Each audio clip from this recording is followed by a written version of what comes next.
Jóvenes, bueno, entonces ya vamos a ver de lleno el tema de la investigación científica. Tenemos que hay diferentes paradigmas, estamos en metodología de la investigación y entonces tendremos que revisar que existen diferentes autores y diferentes características de los distintos paradigmas, ¿sí? Estos paradigmas tienen que ver con el tipo de investigación que se va a desarrollar.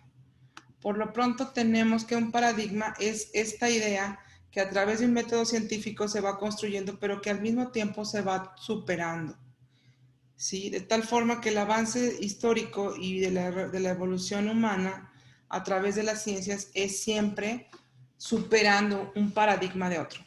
Es como cuando tuviste un novio, pero ahora ya no lo quieres así porque ya terminaste con él y ahora sabes que necesitas tener una persona mejor. Es como ir superando paradigmas, ¿no? Bueno, a lo mejor es una idea muy tonta, pero a lo mejor funciona para ustedes como jóvenes que están en estas situaciones de ir superando ese tipo de paradigmas emocionales. Bueno, entonces vamos a ver la parte de las características del paradigma cientificista. No se relaciona con las religiones ni por su forma dogmática de investigación. Se basa desde la sociología y otras ramas de estudio para hacer estudios científicos. Entonces, ¿de qué está hablando el paradigma cientificista? De que la ciencia es todo, de que la ciencia es lo único que importa y vivimos todo el tiempo en esto. Estudias en FIME, estudias en matemáticas, estudias en químicas, estudias en biológicas, pues qué bueno. Y si estudias en una parte de ciencias sociales, de sociología, de diseño, de arquitectura, de economía, es como, bueno, es que esas carreras son para mujeres, entonces empezamos a tener ciertas como exclusiones en donde lo paradigmático cientificista no es tan importante. Este es el paradigma cientificista. Los autores y los principales representantes del paradigma es Comte, Herbert Spencer, ¿sí?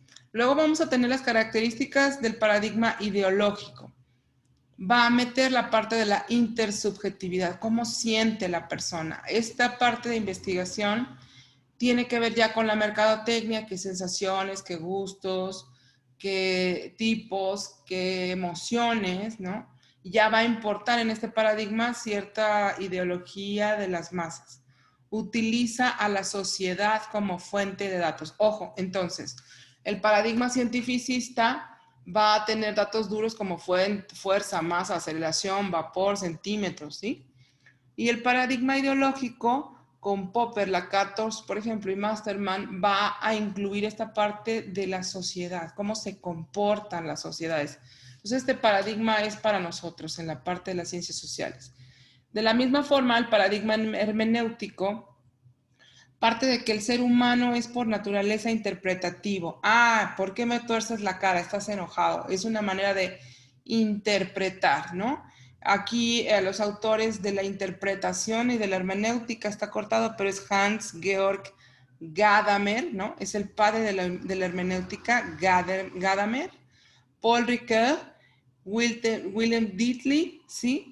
Y estos autores van a establecer en el paradigma hermenéutico cosas que en comunicación vamos a llamar como que se connota, se entiende, se interpreta, ¿sí?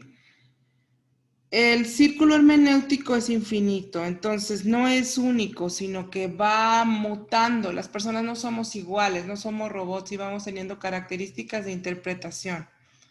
Es deconstructivo porque un día probablemente hay una interpretación y otro día probablemente haya otra interpretación con respecto a el tipo de paradigma. Entonces, fíjense, estos tres, no son, ahorita vamos a ver otros.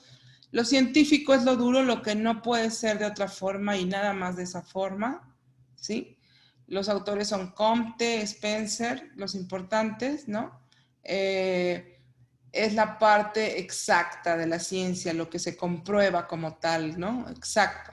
El paradigma ideológico es la parte intersubjetiva en donde empieza la investigación y los paradigmas de Kuhn a sobreponerse a la parte positivista y decir, bueno, también las sociedades nos pueden arrojar algo. Y lo hermenéutico es lo interpretativo, cómo es que se siente una persona, qué es lo que está queriéndome decir. La comunicación entonces entre paradigmas deben de estar lo suficientemente identificados y diferenciados para poder medirse, ¿sí?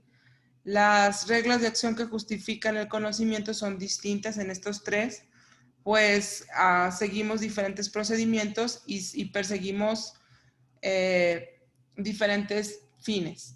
El paradigma ideológico entonces nos va a decir que está situado en un contexto de la racionalidad práctica. Obviamente estamos hablando de legitimar un conocimiento desde la racionalidad comunicativa. Fíjense cómo vamos a evaluar a las ciencias sociales si no es a través de la comunicación, las sensaciones, las masas, ¿no? Las percepciones, la racionalidad que se orienta al entendimiento y a la comprensión de la racionalidad. Luego tenemos también el paradigma hermenéutico que va construyendo. La construcción tiene que ver con un diálogo, tiene que ver con una manera de interpretar los signos y los símbolos, tiene que ver con métodos que presuponen y que van teniendo una concepción para justificar ciertas metodologías.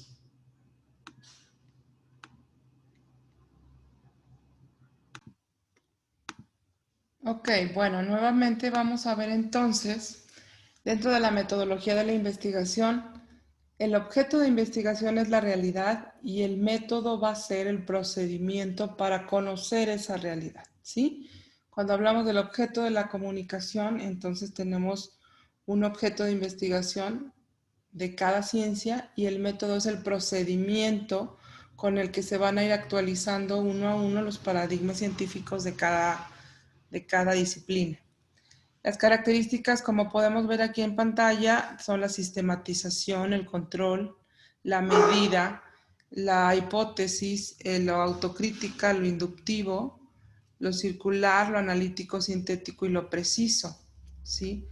Entonces, esto tiene que ser ciencia, no es una opinión, sino es algo que sistemáticamente se va a poder verificar en un tiempo y en un espacio, es decir, me como una rebanada de pastel y en ese momento es deliciosa, después probablemente ya no sea lo mismo. Esto tiene que ver con la transversalidad del tiempo para la investigación. Las fases del método: planteamiento del problema, planteamiento de la hipótesis y validación. Alrededor de todo esto, pues hay todo otro trabajo que ustedes tendrán que hacer en equipo para verificar y comprobar su planteamiento del problema. Las estrategias: tenemos que tener claro si vamos de lo particular a lo general o de lo general a la particularidad desde la observación. Inductivo: a través de la observación obtenemos conocimientos. O deductivo: a partir de las verdades generales obtenemos verdades particulares, ¿sí? Tenemos que se requiere de un análisis para que se desarrolle y se familiarice con el campo de la comunicación.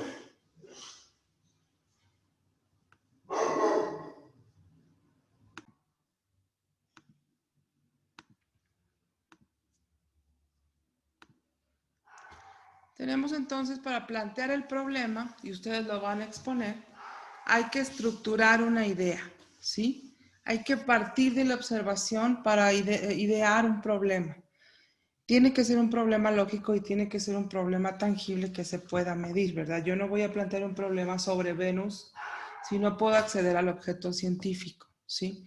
Es fundamental, es parte de la investigación, depende de la creatividad del investigador y requiere de la iniciativa y conocimientos previos, pero además también de la viabilidad de hacer esta investigación, ¿sí?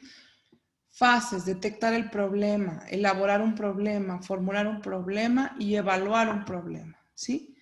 Los elementos que persigue la investigación y las preguntas de investigación y la justificación del estudio nos va a llevar a que el problema quede bien cimentado y quede bien definido para poder establecer como algo, un punto de partida desde el que vamos a iniciar a investigar algo que puede ser del beneficio de la comunidad, en la parte social, por ejemplo.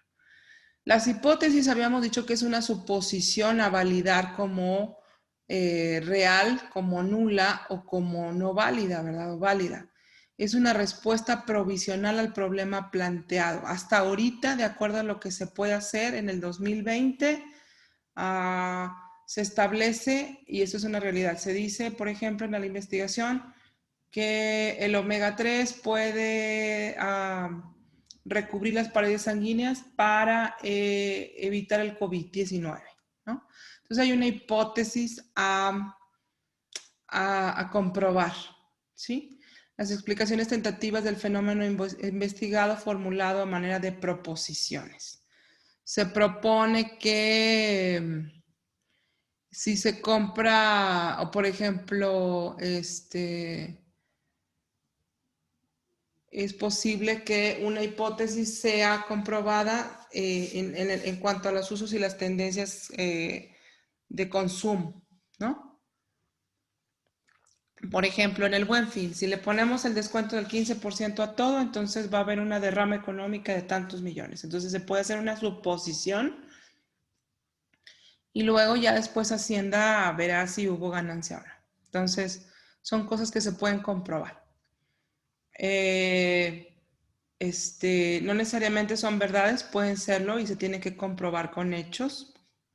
Según el origen de las hipótesis, hay hipótesis inductivas, surgen de las observaciones o reflexiones sobre la realidad, o las deductivas, que surgen de la teoría y del razonamiento aplicado a teorías existentes, según el nivel de concreción. Esto es de la generalidad a la particularidad. Las hipótesis conceptuales son hipótesis en relación a dos o más variables definidas de manera abstracta. Luego vamos a ver los indicadores, ¿no? Las hipótesis operativas se indican en actividades necesarias para observar, medir o manipular la variable, y las hipótesis estadísticas se expresan en relación entre dos variables y términos cuantitativos y estadísticos. ¿Cómo se pueden condicionar?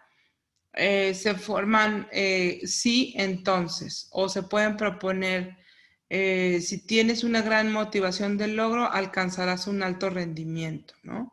Son suposiciones. Dentro de las hipótesis vamos a tener variables. Hay variables dependientes y variables independientes. Las variables dependientes van a tener estas que no van a cambiar, van a depender de las variables que no van a cambiar. Los conceptos se transforman en variables, se pueden tomar distintos valores, hay variables discretas que no se pueden dividir, hay variables continuas que se pueden dividir. Están las variables dependientes, que se espera que se explique el cambio, y las independientes, que se presume que es la que causa los cambios. Aquí ustedes tendrán que poner ejemplos cuando expongan las variables.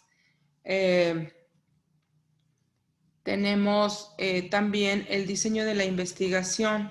¿Qué tipo de diseño? Pues es toda una estrategia, una especie de logística para armar el tipo de investigación que se tenga que hacer.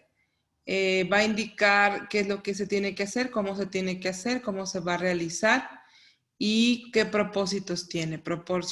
El diseño necesita proporcionar respuestas a las preguntas de investigación y controlar las desviaciones de las variables intervinientes. Es decir, voy a investigar sobre tal fenómeno de acá hasta acá. Es decir, no voy a investigar todo el fenómeno. Por ejemplo, voy a investigar a la infancia y las horas de tarea que tienen los niños actualmente en el confinamiento dentro de sus casas. Los que tienen clases en televisión, cuántas hojas de tarea diarias tienen, por ejemplo, ¿no? Entonces, el diseño de la investigación va a implicar a lo mejor el periodo agosto-diciembre de 2020 en Nuevo León, con 2,000 niños, a lo mejor en una forma de encuesta en línea, y estos son los alcances que va a tener. Entonces, de tal forma que esta rebanada de pastel me va a dar esta verdad va a ser un paradigma parcial con el que yo puedo justificar que lo que estoy diciendo es así. Se tiene que buscar la máxima validez posible, eso tiene que ver con el número de muestra y la correspondencia más ajustada a los resultados de estudio. Hay diferentes tipos de validez, pero lo importante en el diseño de la investigación es que sea fiable, simple y significativa. ¿Ok?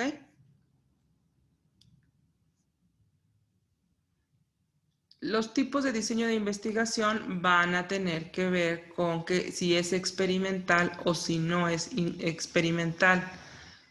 A veces tenemos lo experimental es cuando estamos, por ejemplo, teniendo esto de la pandemia, ¿no? Entonces estamos experimentando que a lo mejor lo que decían, ponerte cloro, obviamente eso no es, pero por ejemplo, tomarte un trago de cloro, o bueno, no, es que es terrible, ¿no? Puede quitar el COVID, por ejemplo. Entonces tenemos que esto es un experimento y que va a tener una resultante. Cuando no es experimental y es longitudinal, tiene que ver con que vamos a hacer una comparativa de lo que pasó en la pandemia pasada, por ejemplo, del H1N1, en donde nos fuimos a cuarentena 15 días, y la comparativa no experimental de esta parte en donde estamos haciendo una pandemia y una cuarentena que tiene más de 6 meses. Entonces, cada uno de estos diseños tiene características y este diseño va a tener objetivos que se plantee por medio de preguntas y de hipótesis formuladas. Ok, entonces vamos a ver hasta aquí un primer video y después vamos a seguir con el tema de población y muestra.